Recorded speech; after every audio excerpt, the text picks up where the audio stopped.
Let us go over laboratory assignment 04, or what I commonly refer to it as lab 4. The topic of laboratory assignment 04 is displacement and area measurements. First and foremost, let me go over some of the general instructions before we can continue actually looking at the problems for this particular assignment. The deadline is pretty firm. It's given in the course website, and as always, please do not be late on the assignments. And the rules and regulations of the class, which states on the syllabus, states the occasions in which you can be late on the assignments, but the documentation must be provided. So I refer you to that portion of the syllabus if you get sick or there are any other legitimate reasons that you can turn in a late assignment. Otherwise, I do not accept late assignments for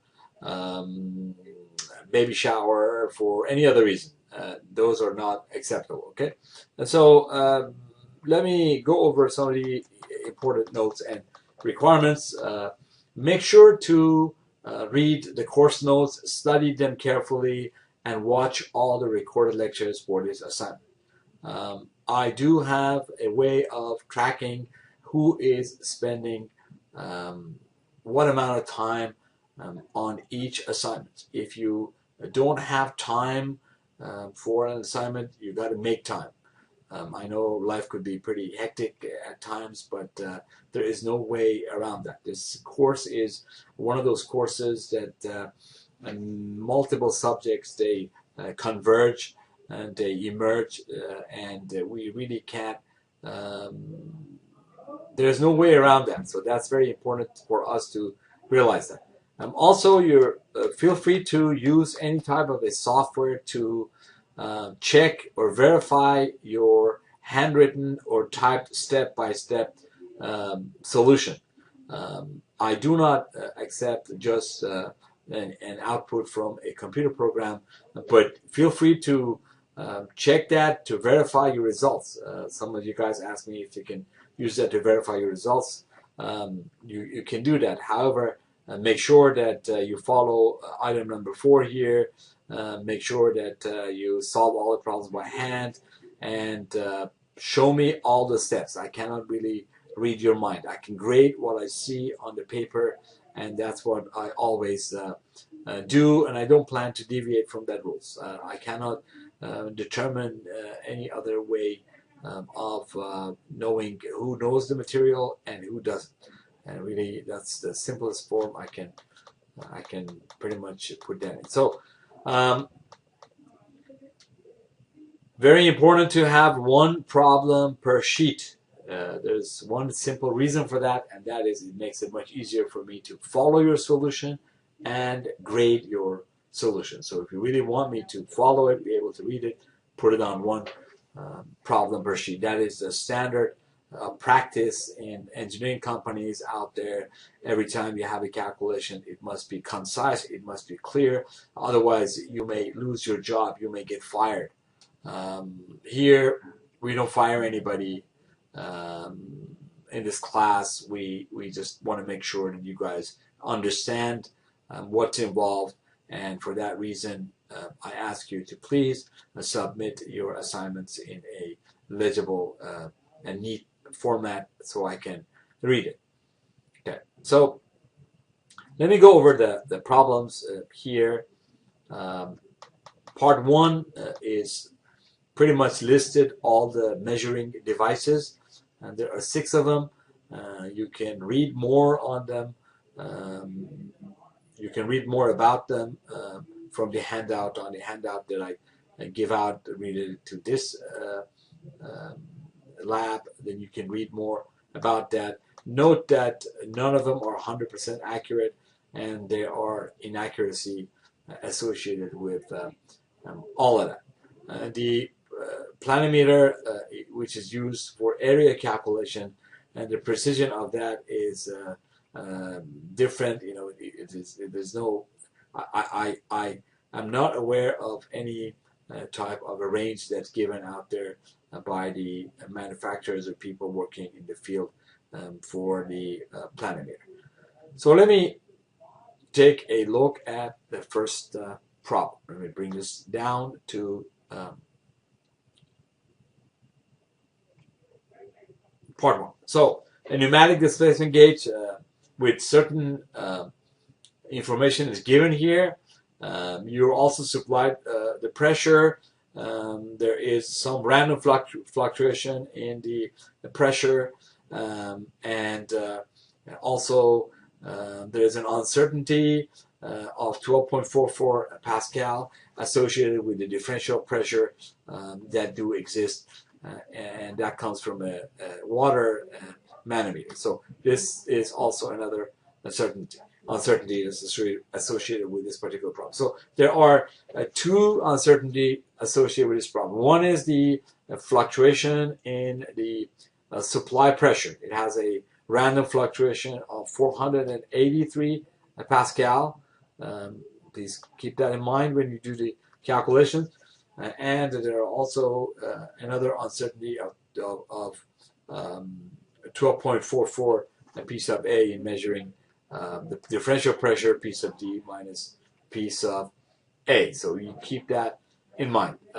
There are also problems in the book that you can solve similar to what's given. Make sure you use the non-analytical method, analytical method. Both methods should be used as with before. For the non-analytical method, you take the average of the upper bound and lower bound. In other words, because the formula for the pneumatic displacement gauge is valid over a linear range, and we are studying that linear range only.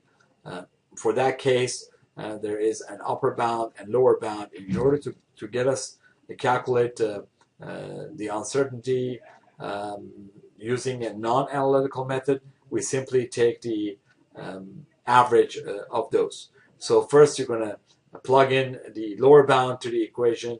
You would calculate one value, then you would plug in the upper bound into the equation. You get another value, and you take the average of those, and that will be the result for the non-analytical method. For the analytical method, again, you need to follow the method that we discussed so far, and pretty much look at the formula and try to come up with the correct solution for that. We have done not exact similar kind of problems, but similar problems to in previous laboratory work. So make sure to refer to that. Then the next problem, which is the last problem, there's only two major problems with a few of the smaller problems under each category of 1 and 2. So under 2, in this case, you might have seen this previously from your math courses. I'm sure most of you have, but if you have not, please go ahead and study that. We don't have really time here to cover every little topic that you presumably supposed to have the prerequisites from the previous courses. So we are going to use the trapezoidal rule to perform the integration. There are some integration that is more difficult to solve, and it is pretty involved. One traditional approximation method to perform the integration is the use of the trapezoidal rule to perform such the integration. So you're going to use 8 increments. You're going to use first 4 increments, then 8 increments, then 12 increments, and you're going to calculate the error for each case. One question I always get is, how do you calculate the error? Well, it's very simple. You're going to compare the closed form solution that's also provided under hint here with the approximation solution with the trapezoidal rule. It's an approximation method. So you're going to use the trapezoidal rule to perform the following integration using different increments. And for each step, you're going to also compare your results with the closed form solution of the integral that is given here under hint. The closed form solution for integral of sine of x dx from a to b is cosine a minus cosine b. So you're going to compare your result with the closed form solution that you get from here for each case of a, b, and c. And I also try to help you out here by giving you what actually a trapezoidal rule approximation is.